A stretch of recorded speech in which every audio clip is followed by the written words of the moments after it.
The name's Pliskin.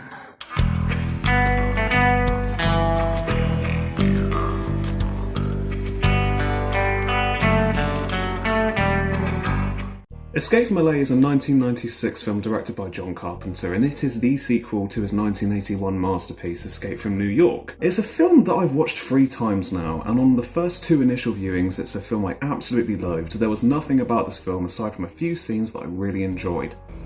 The more things change, the more they stay the same.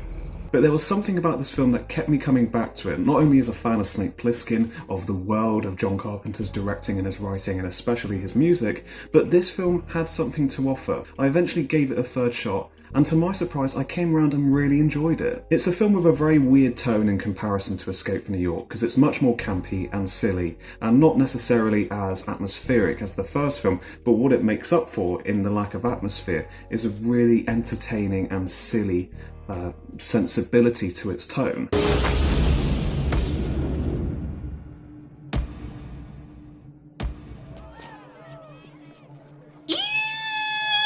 There are countless Snake Plissken moments I could recall off the top of my head. The score is phenomenal. I love the way there's this kind of generic orchestral element to it that's in conflict with the more synthetic kind of Carpenter sound we're used to. And I think the film reminds me of some of my favourite films like this, like the Scooby-Doo movies and Jingle All the Way. J'adore le cinéma d'avant-garde. For how, on the surface, they are dumb as a pile of bricks, but underneath, there is actually something kind of genius about it. They're as sharp as a knife, and Escape from LA is no exception. Unlike me, someone who really enjoyed the film from the very beginning, and was actually quite pivotal in helping me appreciate the film from a different angle, is my boy, Ben's Movie Channel. He's here to give a quick opinion on what he thinks of this underrated classic. What's up, guys? The thing to know about Stan is that he's a whinging little twat who likes to think that he's some sort of a authority on John Carpenter's filmography, when in reality, it took him years to appreciate one of his best films. It doesn't work for me because it is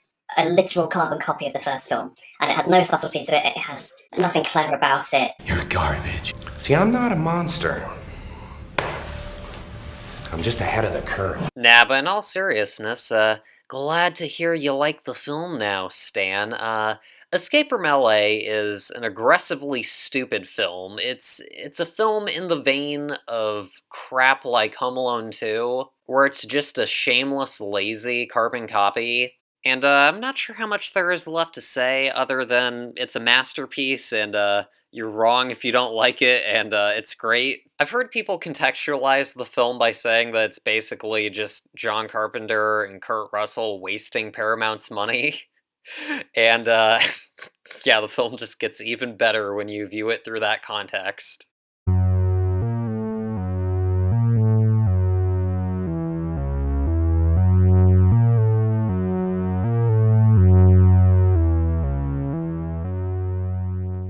The name's Pliskin.